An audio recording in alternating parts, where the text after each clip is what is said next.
Você já assistiu o filme 300 do General Leônidas, quando apenas 300 homens enfrentam uma multidão, pessoas assim intermináveis, exércitos e exércitos. Assistiu? Pois é, não tem a ver com o Gideão não. Talvez foi inspirado pelo número 300, mas o jeito que Gideão enfrentou esse mesmo número de pessoas, né, que o general Leônidas enfrentou, foi completamente diferente. Você vai entender isso tudo aqui em Juízes número 7. Mas antes da gente falar desse 7º capítulo do livro de Juízes, se inscreva no nosso canal. Passamos aí, estamos chegando quase a 300 inscritos, passamos de 200. Ô, glória, que bênção! Acredito que passamos, né? Estava com 199.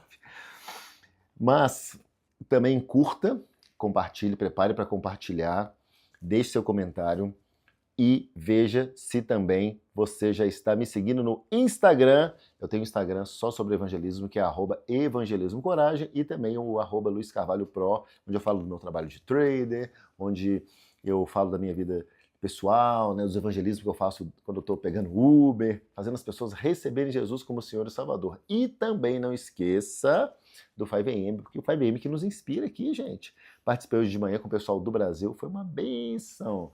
A gente lê a Bíblia, lê Provérbios e está lendo Juízes. Amanhã nós vamos falar, no 5am, de Juízes 7. Por isso que eu estou falando hoje de Juízes 7. Simbora. O que está acontecendo aqui, gente? 300 homens? Não eram 300 homens que começa a história aqui. Nós vamos entender a vitória de Gideão sobre os midianitas. Então o que acontece? O Senhor disse para Gideão, ó, vocês têm que enfrentar os midianitas, vou estar com você, vou fazer acontecer. Mas olha o seguinte, Gideão, tem gente demais, tá? Tem gente demais para que eu possa entregar Midian nas suas mãos, tá? Então, a fim de que Israel não se orgulhe contra mim, dizendo que sua própria força o libertou, anuncio, pois, ao povo que todo aquele que estiver tremendo de medo pode ir embora do monte Gileade. Então, eles eram 32 mil guerreiros para enfrentar muito mais que 32 mil, uns 100 mil mais ou menos. E aí o que aconteceu? 22 mil homens estavam tremendo de medo. Gente, eu fico pensando, de cada 3 homens, 2 estavam tremendo de medo. Quando eu olho hoje para a sociedade e vejo o comportamento dos homens, eu vejo que hoje, no ano 2026, 2027, não é muito diferente. Os homens estão com medo de muita coisa. Medo até de chegar em mulher, medo de vender, medo de empreender, medo de tanta coisa. O medo está tomando conta dos homens. Os homens parecem que só não estão perdendo a coragem de sair do armário, assumir muitas vezes a sua condição homossexual, infelizmente. Então, para isso era uma coisa que eles deveriam ter medo, esse temor, o temor de práticas que não agradam ao Senhor. Mas se você hoje é um homossexual, é um bissexual, ou se você hoje é um heterossexual que está em pecado, continue nesse vídeo. Busque o Senhor, porque não importa a sua condição. O Senhor te ama. O Senhor, ele não ama o pecado, mas ele ama o pecador. E ele quer que você o procure. Ele não te rejeita. O Senhor não te rejeita. Ele quer, e eu passo os meus desafios também como homem heterossexual, os meus desafios na carne são muito grandes, cada um tem o seu espinho na carne, mas ele quer que a gente se volte para ele e seja o mais parecido possível com Jesus. Vamos nessa? Parecer o mais possível com Jesus? Como? Buscando ele, lendo e tudo mais. Então a gente viu esse tanto de homem que estava morrendo de medo. Sobraram 10 mil homens. 10 mil homens. Aí o Senhor tornou a dizer a Gideão, ainda tem gente demais, 10 mil é muito. Desce com eles lá, olha como é que Deus faz as coisas de um jeito diferente, disruptivo. Desce com esse povo lá e eu vou falar com eles os que vão e os que não vão, vou falar para você. Então Gideão levou eles à beira do rio e o Senhor falou para ele assim, ó, separe aqueles que beberam água lambendo como cachorrinho. Sabe, lambendo água como cachorrinho, daqueles que se ajoelharam e beberam água. Os que beberam como cachorrinho foram apenas 300. E foram esses que o Senhor decidiu levar. Os que estavam lambendo igual cachorrinho. 300 homens. Os que se ajoelharam, não que eles estão errados, mas eles tinham uma outra função. Era a forma que o Senhor tinha de separar. Foram descartados. Aí o Senhor falou assim, então leva esses 300 para lá. Ok? E aí eles foram, apenas 300, enfrentar os midianitas.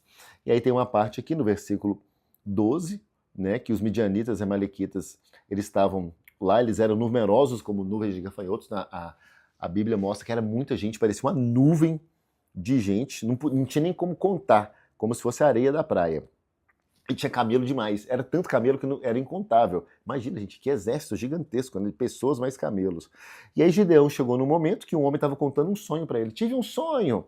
Daí ele disse, um pão de cevada vinha rolando dentro do acampamento midianita e atingiu a tenda com tanta força que ela tombou e desmontou. Aí o amigo dele respondeu, o amigo que escutou o sonho, isso aí não pode ser outra coisa senão a espada de Gideão, filho de Joás, o israelita. Ou seja, Deus o entregou.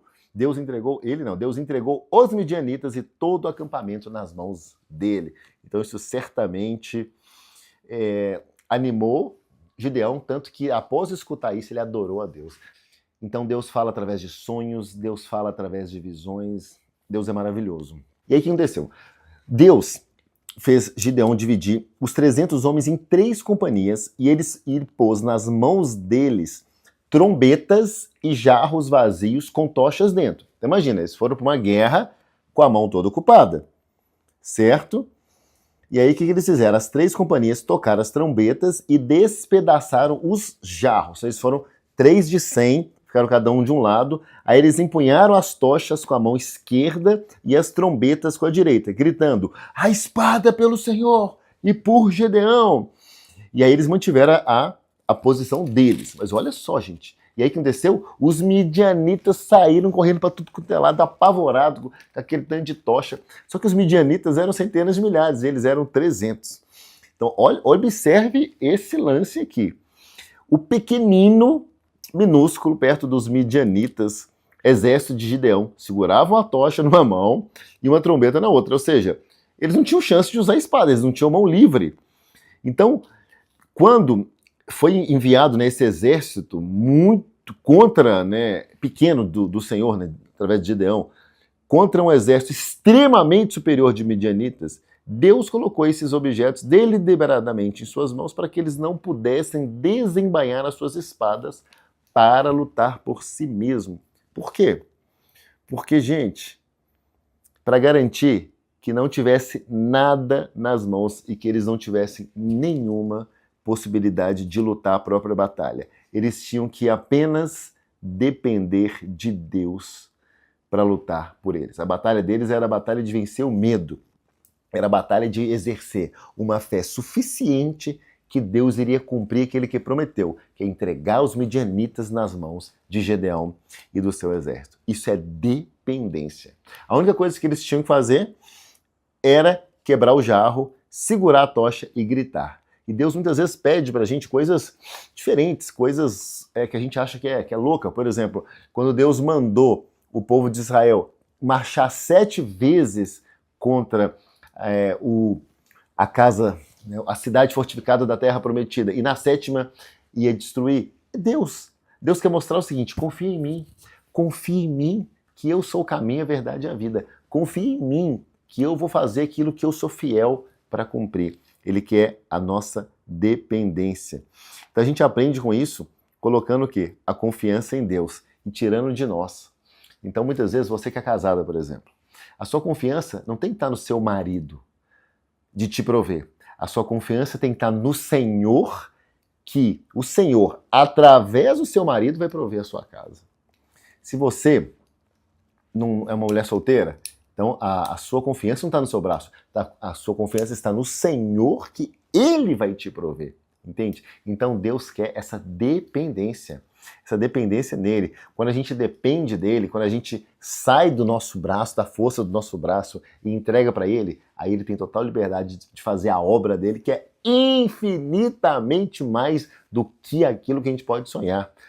Como tem a música do Tom Carf, né? Porque ele faz infinitamente mais do que pedimos, do que sonhamos, alguma coisa assim. Não vou cantar não, que se eu cantar aqui você vai descadastrar do canal. Meu negócio é falar e não cantar, tá bom? Foi só um trechozinho. Muito bem, então termina essa história dessa forma espetacular, é maravilhoso.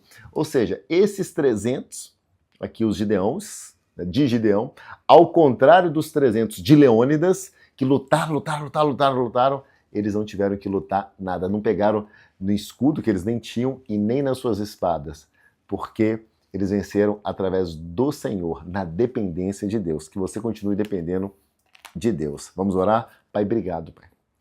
Pai, que a gente possa aprender com essa história a depender do Senhor. Eu declaro, Pai, que eu dependo de Ti. Eu declaro, Pai, que não é o meu sucesso no trader, não é o meu sucesso na empresa, Paizinho. É o Senhor através de mim.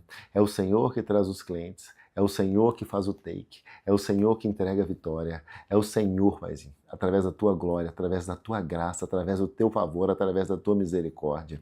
É que entrega as pessoas certas para nós evangelizarmos, que traz as pessoas certas para o canal. Então Senhor, eu oro para que a pessoa que está escutando agora, Paizinho, ela também tenha esse entendimento e ela receba essa dose extra de fé para confiar no Senhor, que é o Senhor que faz infinitamente mais. Obrigado, Senhor, porque o Senhor é mais real e é mais vivo que o chão que nós pisamos agora. O Senhor é maravilhoso, é um Deus vivo. Muito obrigado por tanto amor, por tanta graça na nossa vida. Te agradecemos em nome de Jesus. Amém. Encaminhe para alguém que está precisando desse vídeo. Você sabe quem que é. Deus tocou no seu coração. Veio uma pessoa na sua mente. Mande só para ela. Hoje não é para você mandar para grupo nenhum. Você vai escolher uma pessoa só e vai encaminhar esse vídeo. Deus te abençoe.